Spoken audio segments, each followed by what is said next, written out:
Hello guys, welcome back. क्या आप भी एक सिविल इंजीनियरिंग की तैयारी कर रहे हैं या आप भी एक सिविल इंजीनियर हैं तो आपके लिए यह वीडियो बहुत ही इंपॉर्टेंट होने वाली है। और मैं पूरे गारंटी लेता हूं कि जो मैं टॉप 25 क्वेश्चन आज मैंने लिया है वो आपको पूरा का पूरा क्रिस्टल एंड क्लियर हो जाएगा। तो अंत तक बने रहिए मेरे साथ। और मैं आपको बता दूं कि यह बिल्डिंग मटेरियल एंड कंस्ट्रक्शन का ब्रिक चैप्टर है, जिसके अंतर्गत मैंने टॉप 25 क्वेश्चन को लिया है with extra explanation and extra fact, जो SSC JE, RRB JE, UPRBNL, DMRC and LMRC के लिए मोस्ट इम्पॉर्टेंट है। तो चलिए गाइज, बिना देरी किए हुए हम आज के पहले क्वेश्चन पे चलते हैं। और आपको लास्ट में कमेंट बॉक्स में ज़रूर बताना है कि आपने कितने क्वेश्चन को अटेंड किया। तो कमेंट बॉक्स में कमेंट ज़रूर करें।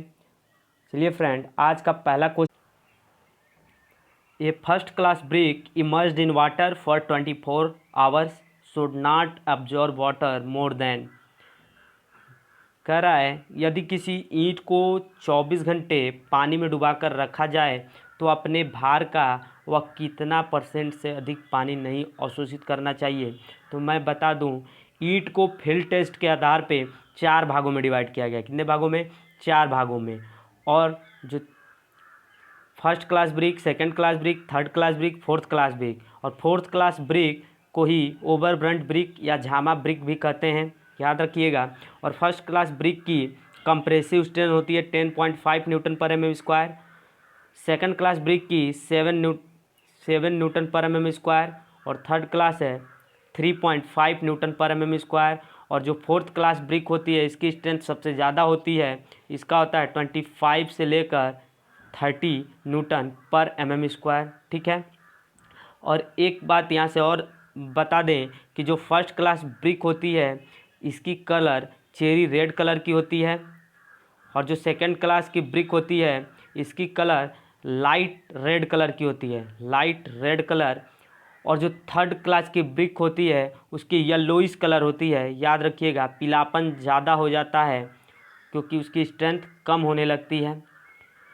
और उसके बाद से मैं यहाँ बताऊँ कि जो फर्स्ट क्लास की ब्रिक होती है वह अपने भार का 20% से ज़्यादा पानी अवशोषित नहीं करना चाहिए जब उसको 24 घंटे के लिए किसी पानी में डुबो कर रखें। वहीं सेकंड क्लास की ब्रिक की विशेषता यह है कि वो अपने भार का 22% से अधिक पानी नहीं अवशोषित करेगा। और जो थर्ड क्लास की ब्रिक होती है वह 25% से अधिक पानी को अवशोषित नहीं करेगा। और जो फोर्थ क्लास की ब्रिक होती है जो सबसे मजबूत भी होती है लेकिन इसका चिनाई के कार्यों में प्रयोग नहीं होता है, उसकी वाटर एब्जॉर्प्शन 10% से कम होता है। कितना? 10% से कम। याद रखिएगा, लेस देन 10%। ठीक है। चलिए नेक्स्ट क्वेश्चन जाने से पहले इसका option number D is the right answer. चलिए next question, a good brick earth can be rolled without breaking in small thread of diameter. कह रहा है ईंट बनाने हेतु उपयुक्त मिट्टी के धागे के रूप में न्यूनतम किस व्यास में रोल किया जा सकता है। जब भी हम ईंट बनाते हैं, ईंट का कार्य होता है, तो ईंट कार्य करने से पहले हम मिट्टी को खोदते हैं। खोद के लाकर उसको बहुत सारे प्रोसेस करने के बाद उसको मिट्टी को कुछ एक्स्ट्रा मटेरियल भी मिला देते हैं जिससे कि वह सुगट्ट हो जाती है। आगे मैं बताऊंगा वो सारे मटेरियल को, लेकिन उसको अच्छे से निडिंग करते हैं, गूँथते हैं। गूँथने के बाद हम उसको इतना पानी मिलाकर गूँथते हैं कि जब 3 mm हाथों से उसको मिट्टी को लेकर रगड़ें तो हाथों से रगड़ने पर 3 mm के धागे के नुमा अगर होने लगे बिना टूटे हुए तो हम समझेंगे कि वह मिट्टी अब ईंट बनाने हेतु प्रयोग में ली जा सकती है। कितना? 3 mm। तो इसलिए क्वेश्चन नंबर दूसरे का बी ऑप्शन सही होगा। नेक्स्ट क्वेश्चन, तो यहाँ से आपको बता दें कि ईंट को जो बनाते हैं तो ब्रिक अर्थ के लिए उसमें कौन कौन सी इंग्रेडिएंट की कितनी % मात्रा होती है, यहाँ से आपको याद रखना है, जो एग्ज़ाम में कई बार पूछा गया है। तो ब्रिक अर्थ में आपको सिलिका SiO2 होता है जिसका मात्रा 50 से 60%। ठीक है। और दूसरा होता है एल्यूमिना Al2O3। एल्यूमिना 20 से 30%। और थर्ड नंबर का इंग्रेडिएंट होता है लाइम, जिसको चूना बोला जाता है, और चूने की मात्रा 2 to 5% होता है। और फोर्थ नंबर का इंग्रेडिएंट जो होता है वो होता है iron oxide. Iron oxide Fe2O3 iron oxide, इसकी मात्रा होती है 3 से 5%। और जो फिफ्थ नंबर की होती है मैग्नीशिया, मैग्नीशिया और यह 1% होता है। और जो सिक्स्थ नंबर की है एल्कली वो लेस देन 1% होता है। याद रखिएगा 6 प्रकार के इंग्रेडिएंट्स हमारे ब्रिक अर्थ में होते हैं। तो इस प्रकार जो सिलिका की होती है, सिलिका क्या करता है, स्ट्रेंथ देने का काम करता है। सिलिका स्ट्रेंथ देने का काम करता है। और एल्यूमिना प्लास्टिसिटी को प्रदान करता है, जिसके कारण ईंट को आसानी से ढाला जाता है। फिर से लाइम क्या करता है, लाइम ब्रिक अर्थ में फ्लक्स का काम करता है। ठीक है, फ्लक्स का एक काम करता है, जलाने में फ्लक्स का काम करता है। और आयरन ऑक्साइड क्या करता है, आयरन ऑक्साइड ईंट को लाल कलर प्रदान करता है, रेड कलर, क्या रेड कलर। और लास्ट मैग्नीशिया है, मैग्नीशिया ईंट को संकुचन को कम करता है। याद रखिएगा संकुचन को कम करने का कार्य मैग्नीशिया, और पीला रंग प्रदान करता है वो भी मैग्नीशिया के कारण होता है। उसके बाद से तो इसका राइट आंसर हो जाएगा ऑप्शन नंबर सी, इसका राइट आंसर होगा। ठीक है, चलिए नेक्स्ट क्वेश्चन है, प्रथम श्रेणी की ईंट की न्यूनतम संपीड़न सामर्थ्य कितनी होती है। तो हमने बताया प्रथम, अभी पिछले क्वेश्चन में हमने बताया आपको कि जो भी फील्ड टेस्ट के आधार पर ईंटों को 4 भागों में हमने बांटा था, first class brick, second class brick, third class, fourth class. और फर्स्ट क्लास की ब्रिक का मैं बता दूं कि जो कंप्रेसिव स्ट्रेंथ होती है वो 10.5 न्यूटन पर mm² होती है। तो इसके ऑप्शन के हिसाब से ऑप्शन डी इसका राइट आंसर होगा। और सेकेंड क्लास का कितना होगा, 7.5 या 7 न्यूटन पर mm²। और थर्ड क्लास का 3.5 न्यूटन पर mm²। और फोर्थ क्लास ब्रिक, जिसको झामा ब्रिक भी कहते हैं, उसका कंप्रेसिव स्ट्रेंथ सबसे अधिक 25 to 30 न्यूटन पर mm²। ठीक है friend, next question, for checking the length of brick edge पर Indian standard how many brick are taken. कह रहा है कि यदि ईंटों की लंबाई को जांच करना है तो हमें ईंटों की संख्या क्या होनी चाहिए, कि उस चट्टे में से जो ईंट निकालेंगे उसका नंबर बताना है। तो मैं बता दूं, यदि आप 50,000 के चट्टों में से निकाल रहे हैं तो कम से कम 50 ईंटों का चेक करेंगे लंबाई को लेकर। यदि 10,000 की ईंटों में के चट्टों में से ले रहे हैं तो उसमें से कम 20 ईंटों की लंबाई चेक करेंगे। तो इसका ऑप्शन डी सही होगा। भारतीय मानकों के अनुसार ईंटों की लंबाई जांचने के लिए कितनी ईंटों को लिया जाना चाहिए, तो डी ऑप्शन इसका सही होगा। और बता दूं कि यदि आपको ब्रिक साइज पूछ ले, कह दे स्टैंडर्ड, आपको याद रखना स्टैंडर्ड साइज जो होता है ब्रिक का वो 9 सेंटीमीटर, या इसी को मॉड्यूलर ब्रिक साइज भी कहते हैं। यदि वही नॉमिनल साइज का है तो नॉमिनल साइज होता है 20x10x10 सेंटीमीटर। याद रखिएगा, मोस्ट इम्पॉर्टेंट है। चलिए नेक्स्ट क्वेश्चन है, फ्रॉग शब्द का क्या अर्थ है। तो मैं फ्रॉग शब्द का अर्थ बताना है कि the term of frog means. तो मैं बता दूं, फ्रॉग से पहले मैं आपको फ्रॉग का चित्र दिखा देना चाहता हूं। जो ब्रिक होता है, ये जो ब्रिक का ऊपरी वाला भाग होता है ये फ्रॉग बोला जाता है। और ये फ्रॉग चिनाई की दृष्टि से सबसे मोस्ट इम्पॉर्टेंट होता है। और इसी फ्रॉग पर प्रोड्यूसर का नाम लिखा होता है, किसका, प्रोड्यूसर, जहाँ से ईंट भट्टे से बनकर आती है उसी का नाम लिखा होता है। और यह मसाले को जब हम इस पे रखते हैं तो ये ब्रिक वॉल को स्ट्रेंथ प्रोवाइड करने का काम करता है। ठीक है, तो अब जाके क्वेश्चन को समझते हैं, फ्रॉग शब्द का क्या अर्थ है। तो मैं बता दूं, फ्रॉग शब्द का अर्थ ऑप्शन ए कह रहा है, a apparatus to lift to the brick, ईंट को उठाने के लिए एक उपकरण, जल में ईंट का भिगोना, ईंट के फलक पर अनमन, या ईंट कार्य में ऊर्ध्वाधर जोड़। तो इसका राइट आंसर होगा option number C, a depression on the face of the brick. ईंट के ऊपरी फलक पर एक अवनमन होता है, डिप्रेशन होता है, एक छोटा गड्ढा होता है, तो इसका ऑप्शन सी राइट आंसर होगा। ठीक है फ्रेंड, चलिए नेक्स्ट क्वेश्चन है, for class first brick the water absorption should be. तो अभी हमने बताया फर्स्ट क्लास ब्रिक के लिए लेस देन 20%, तो इसका बी ऑप्शन सही होगा। और सेकेंड क्लास के लिए हमने बताया कि less than 22%, and third class के लिए बताया less than 25%, and fourth class के लिए बताया कि लेस देन 10%, जिसको झामा ब्रिक भी कहते हैं। ठीक है, याद रखिएगा। Next, in the process of brick manufacturing the pug mills use in which of the following operation. कह रहा है कि जो मिट्टी उत्पादन होने के बाद मिट्टी को जब हम बनाते हैं ईंट के लिए, तो उसमें किस मिल का प्रयोग करते हैं। तो हम बता दें, जो भी हम ईंट के लिए मिट्टी बनाते हैं उसमें एक पग मिल होता है, और उस पग मिल में इस प्रकार की आकृति होती है, और यहाँ पे अलग अलग डायरेक्शन में कुछ ब्लेडें लगी होती हैं जो रोटेट करती हैं, और इसमें मिट्टी को आसानी से गूंथ कर वह ईंट बनाने के लिए प्रयोग किया जाता है। तो ये क्या काम करता है, टेम्परिंग का काम करता है, ईंट को बनाने के लिए मिट्टी को गूंथता है। तो इसका ऑप्शन सी सही जवाब होगा, टेम्परिंग का काम करेगा।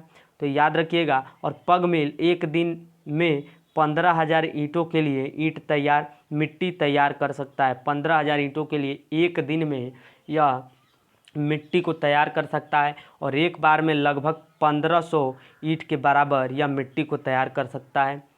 याद रखिएगा। चलिए नेक्स्ट क्वेश्चन है,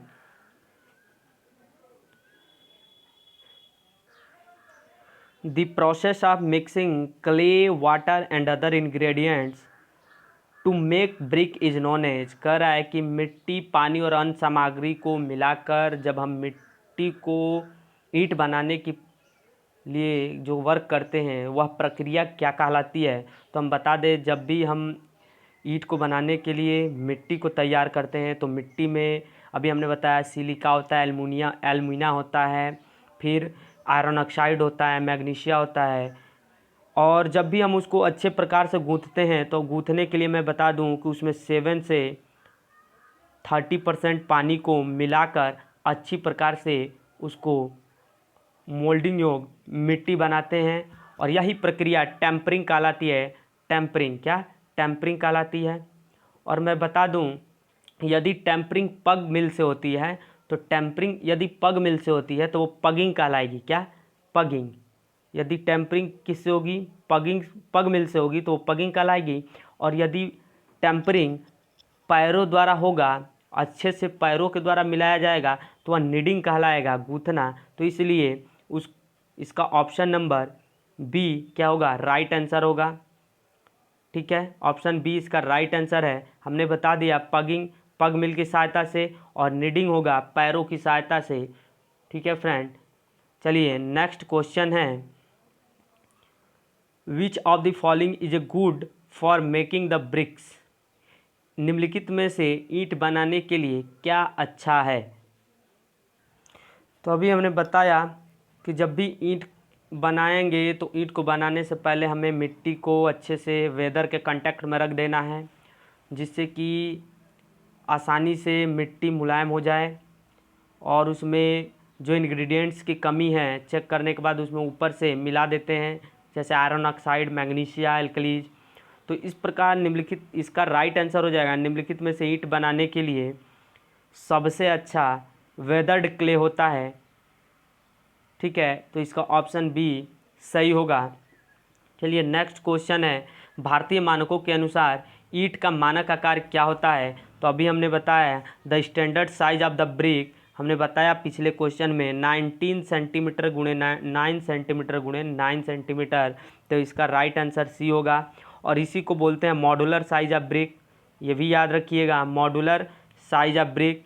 और 20x10x10 जो होता है ये याद रखिएगा nominal size of the brick. Nominal size of brick nominal size होता है, और ये मॉड्यूलर या स्टैंडर्ड साइज पूछे तो 90x9x9 सेंटीमीटर। ठीक है फ्रेंड। चलिए नेक्स्ट क्वेश्चन है, hollow bricks are generally used with the purpose of. खोखली ईंटों का प्रयोग किस उद्देश्य के लिए होता है? तो मैं बता दूं, खोखली ईंटें घरों में प्रयोग की जाती है, ऐसे घरों में जहां ऊष्मा रोधन का काम हो, सीलन रोधन के लिए, ध्वनि रोधन के लिए। और इसमें जो होल्स होता है वो उसके टोटल वॉल्यूम का 25% से अधिक होना चाहिए, याद रखिएगा। ठीक है, तो इसका option number B right answer होगा। चलिए next question, what is the function of alumina in brick earth. ईंट की मिट्टी में एलुमिना का क्या कार्य होता है? तो मैंने बताया था पिछले क्वेश्चन में, एलुमिना Al2O3 जिसकी मात्रा 20 to 30% होती है, 20 to 30%, और यह ईंट को प्लास्टिसिटी देने का काम करती है। क्या? प्लास्टिसिटी, याद रखिएगा। तो इसका ऑप्शन नंबर सी सही जवाब होगा। और कभी कभी क्वेश्चन में ये भी पूछता है कि एक्सेस ऑफ एलुमिना, कि ईंट की मिट्टी में एलुमिना की अधिक मात्रा होने से क्या प्रभाव पड़ता है? तो हम बता दें, यदि ईंट में इसका मान बढ़ जाए एलुमिना का, तो संकुचन का मान बढ़ जाता है, संकुचन होने लगता है, ईंट सिकुड़ने लगती है और सरफेस पर क्रैक्स होने की संभावना बढ़ जाती है। याद रखिएगा, एल्युमिना के मात्रा बढ़ने से और कमी होने से दोनों पर प्रभाव पड़ता है, इसलिए किसी ब्रिक्स में 20 से 30% एल्युमिना की मात्रा होनी ही चाहिए। चलिए नेक्स्ट क्वेश्चन है, efflorescence in brick is caused by.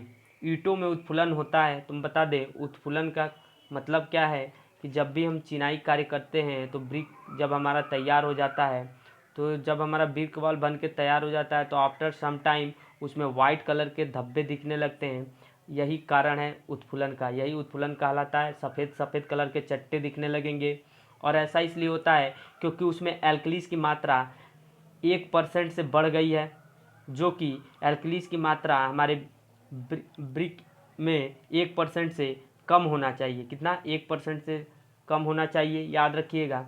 तो इसका क्या प्रभाव होता है, तो वहाँ पे वाइट कलर के चट्टे हो जाएंगे, उत्फुलन होने लगेगा। तो इसका राइट आंसर हो जाएगा ऑल ऑफ दी अबव, क्योंकि the high pH content of water used during pugging, pugging के दौरान हम ज़्यादा पीएच मान का डाल देंगे पानी तो भी हो जाएगा। ईंट के निम्न सिलिका की मात्रा से भी हो सकता है, the presence of alkali salt के होने से भी हो सकता है, तो इसलिए इसका right answer option number D होगा।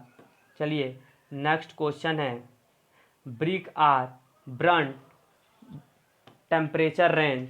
ईंट किस तापमान पर जलाई जाती है? तो मैं बता दूं, ईंट को सामान्यतः 900 से 1200 डिग्री सेल्सियस पर जलाई जाती है। कितना?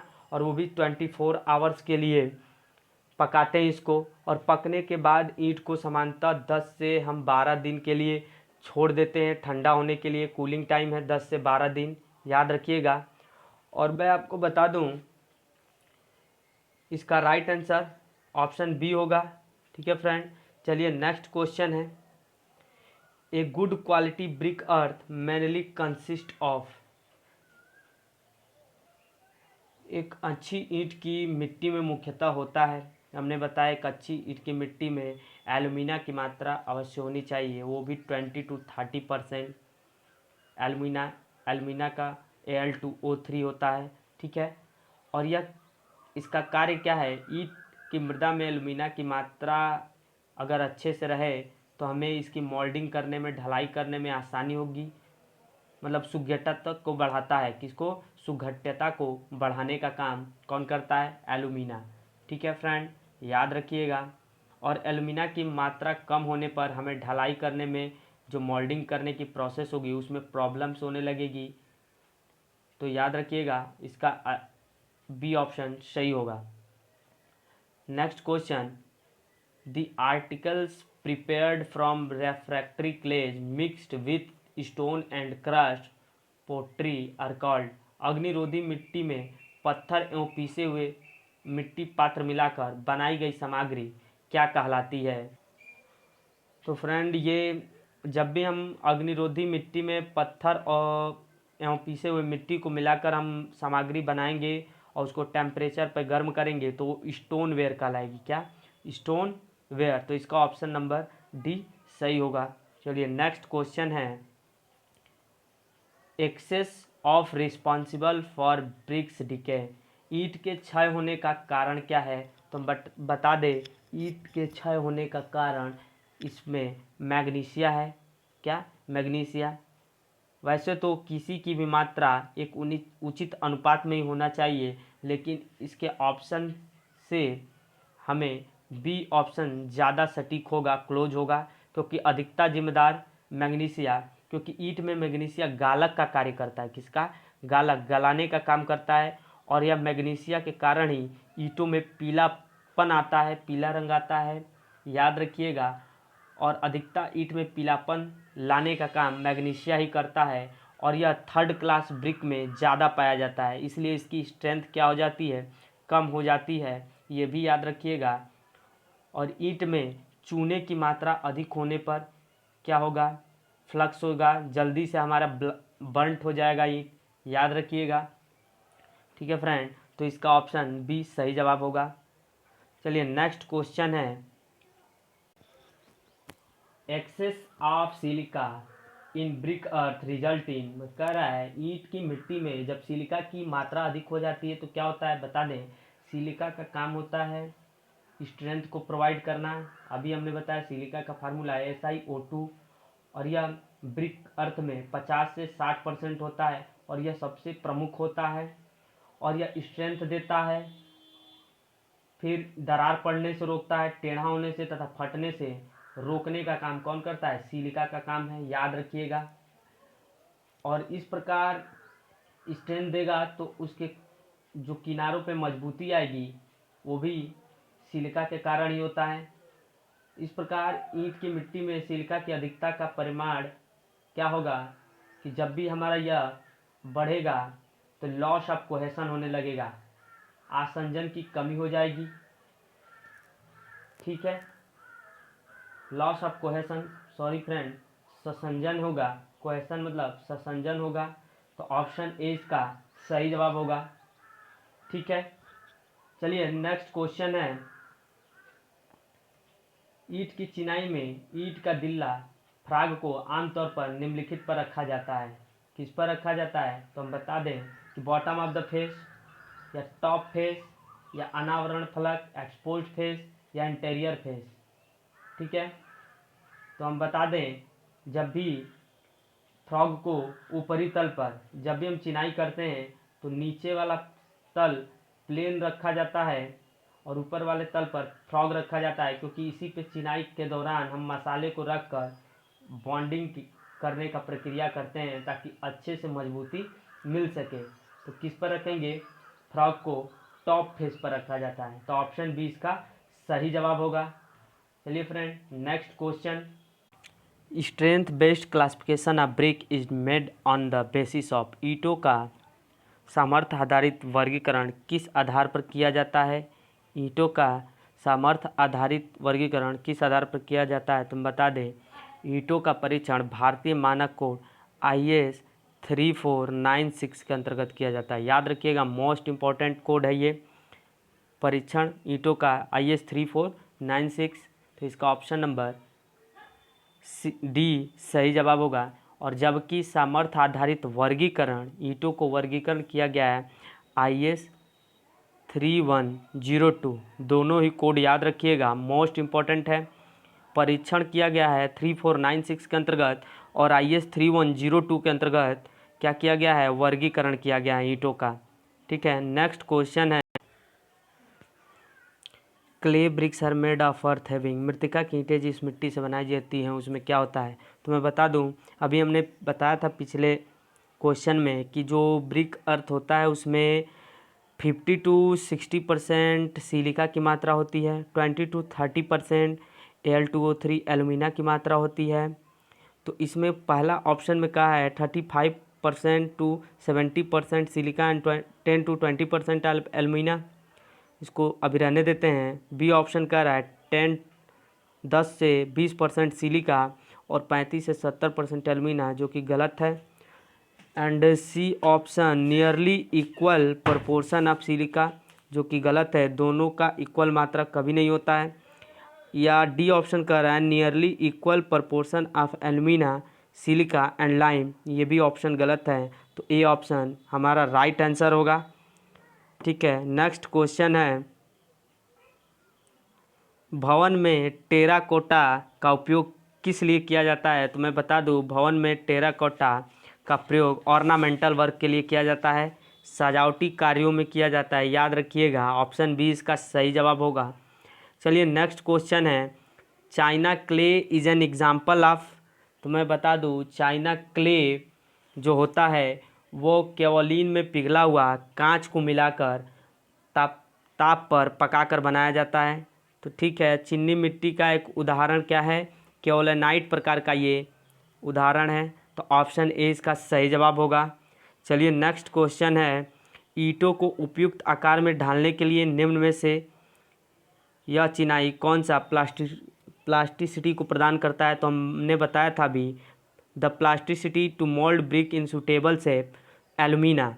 क्या ऑप्शन ए सही जवाब होगा। इसी एल्यूमिना की मात्रा ब्रिक अर्थ में 20 to 30% होती है, याद रखिएगा।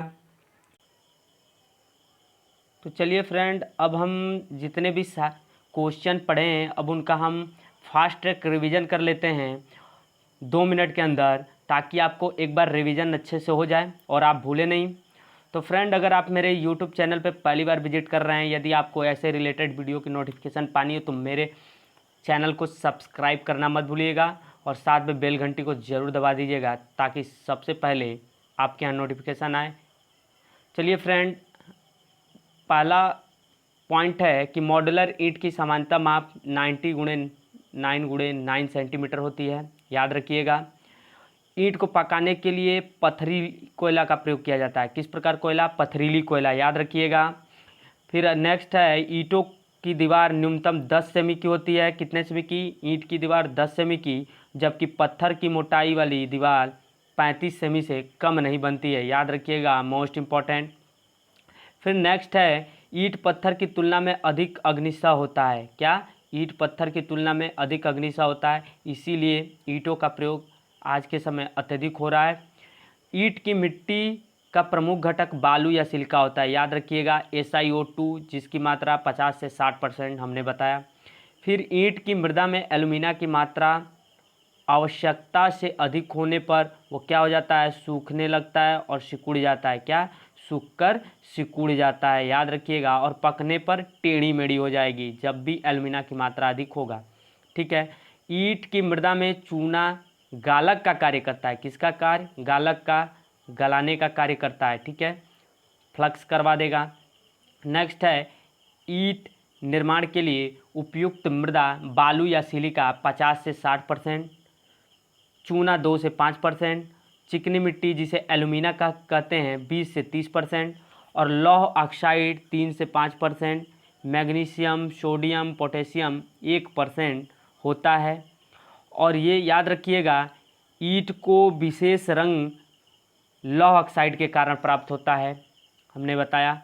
चलिए नेक्स्ट पॉइंट है, ईंट की मिट्टी तैयार करने के लिए पग मिल का प्रयोग किया जाता है, और पग मिल से एक दिन में लगभग 15,000 ईंटों की मिट्टी तैयार की जा सकती है। फिर है अगला, प्रथम श्रेणी की ईंट की संपीड़न सामर्थ्य 105 kg पर सेमी स्क्वायर से कम नहीं होना चाहिए। ठीक है फ्रेंड।